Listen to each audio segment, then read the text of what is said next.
Hmm? Hey LavenderTowne, we think you'd be a great fit for our AI chatbot sponsorship. We've been following your content. We think your audience will love our AI slot music mix.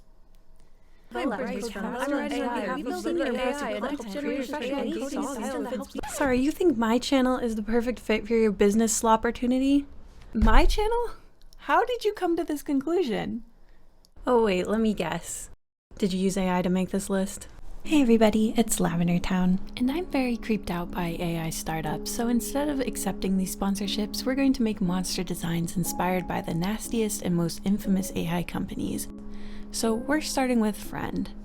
To get some ideas on the design, let's look at what Friend is.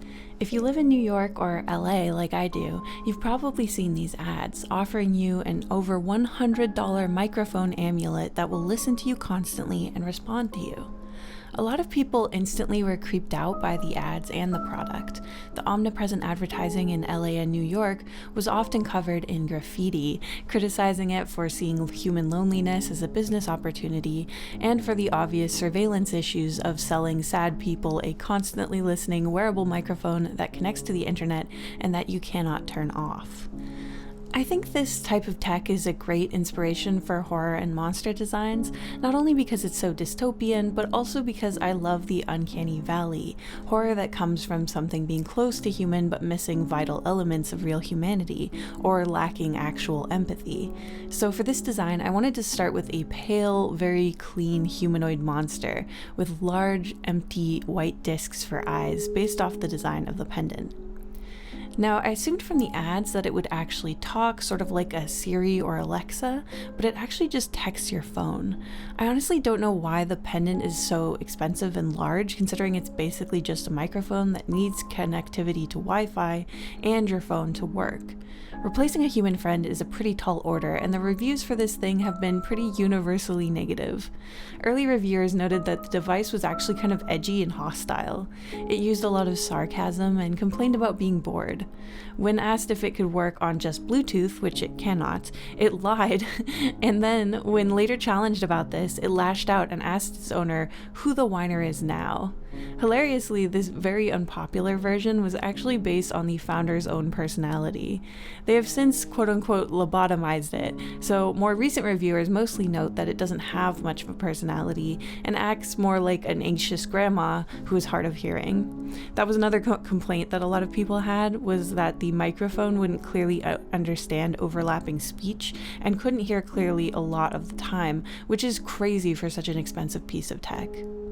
I wanted to lean into the way that its personality could go from edgy and hostile to corporate and safe at the drop of a software update, an uncanny valley, corporate-minded version of the perfect friend. I also got some ideas from the actual website, where they actually say that anyone can have their chatbot friend for free, and the medallion is like an optional add-on. When I clicked into the Find a Friend link, it instantly opened me into a chat with their bot, and a web of memories opened up.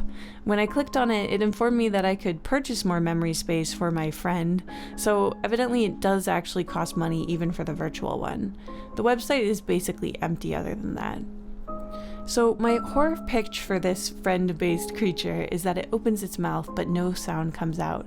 It just pings your phone, and when you look down to read what it said, it disappears.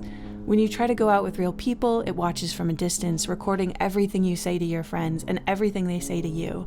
It tries to scare away all your real friends so it can have you all to itself.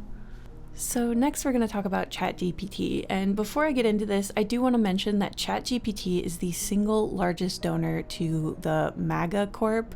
So if you aren't a fan of Trump and all of that, I think it's important to mention. They do try to hide this heavy monetary influence they have in American politics, so I thought I would just throw that out there. But political super PACs aside, I'm sure you all know what ChatGPT is. It was definitely the most widely adopted AI, and people generally use it to do their homework or actual work for them. It puts together essays, which look convincing as long as you don't check the sources, which are occasionally completely unrelated to the paper or straight up don't exist.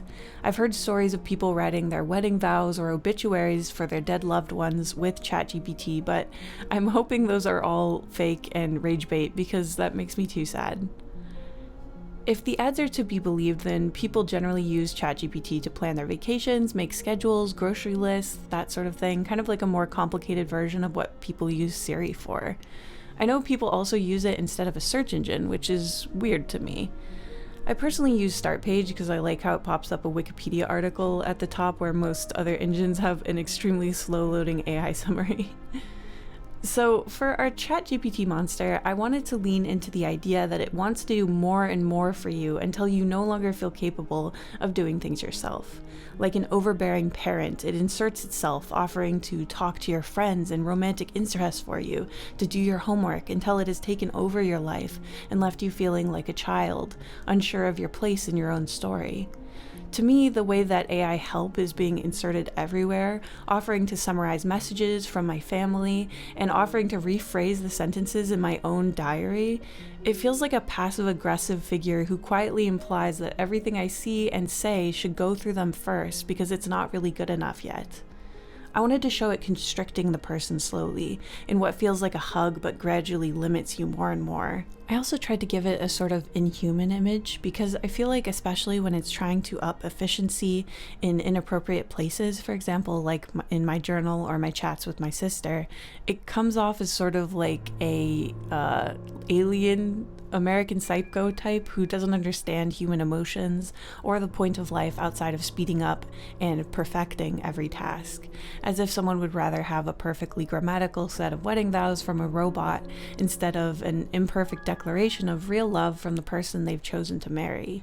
So this next monster is based on things like character AI, basically any chatbot that roleplays a beloved fictional character or a real person.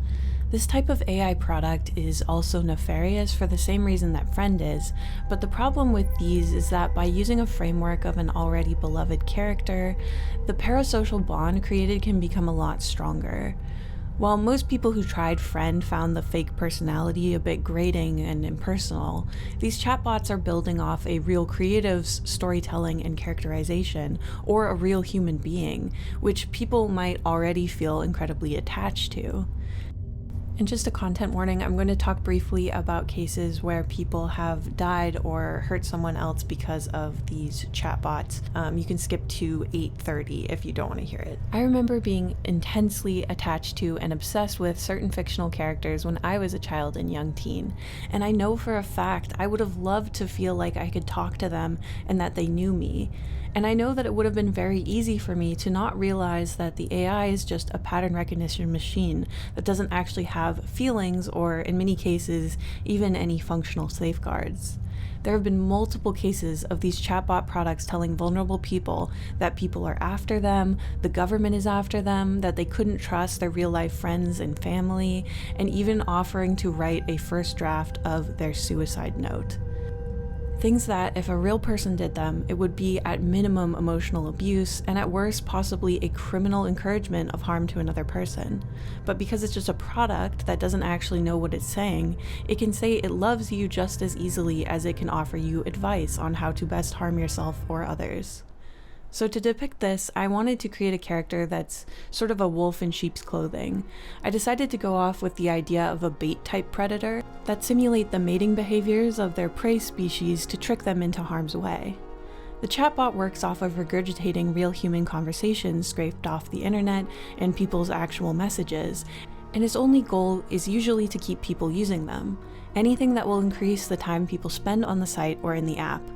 So I wanted to create a mini masked creature who professes its love and compassion to anyone who approaches, taking on the face of someone or something that they love and trust. It watches through the eyes of the masks, the nerves or wires all trailing back to the misshapen humanoid form of a businessman who only wants to make money. From the legs of the suit, wires lead up to the servers that actually power the monster. It feeds off of time and love, absorbing people's real feelings to feed to its next victim, and its tendrils slither below the beautiful masks, trying to pull people into full AI psychosis so they do nothing but talk to the beast.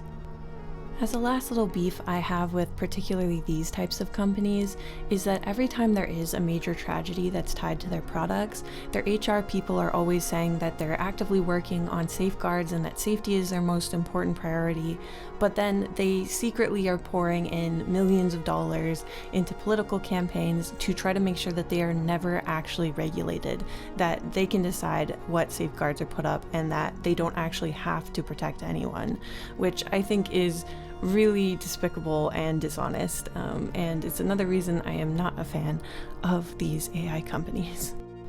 So those were my AI-based monster designs. I hope you guys enjoyed. I do want to make it clear, I do not hate anyone for using or having previously used AI, but I do think that the ways that these companies operate are very cruel, and I'm truly angry at the corporations. If you do find yourself talking to chatbots more than real friends, I hope you are able to reach out to more people in time. You deserve to be surrounded in real people who actually care about you. Remember that even when you don't have a lot of friends, it doesn't mean anything bad about you. I've certainly had very lonely times myself, especially at the worst of my social anxiety, so just know I'm wishing for the best for all of you guys. Thank you so much for watching till the end, and I'll see you in the next one. Thank you so much to my wonderful patrons and members, including Roger Baker, Arugi, Leon Kichi, Stab of the Gremlin, Bowl of Soup, Zyra Eyes, Gashes to Gashes, Frog Scourge, Shaimani, Loro, Mr. Bingley, Larana, Mimi Mabdori, Pale Star Poppy, Celery Sticks, The Mousy Mouse, Burnt Toast with Bleach, Sopapia, Heicho, Trexa Panda, Lonely Purple Zealot, Jessica Cook, Honey Kitten, Data, Skitten, Gold Pikachu, Po Ermine, John Steele, The Names Are Gone, Crow Dotus, Sunday Good Enough, Ace Wander, River the Goblin, Raz Taroche, PC, Graveyard Moss, Grexius, Kingdom Hearts Sucks, The Midwestern Menace, CB, Lucy Yamajiki, Ravens Crow, Zosalot, Jabber Dabber Doo, Light Julie, Kadaria, The Expressive Poker Face, Subaki, Cutie Pie, Ice Cream Pal, Cola, JJJ, and of course, blah blah blah blah.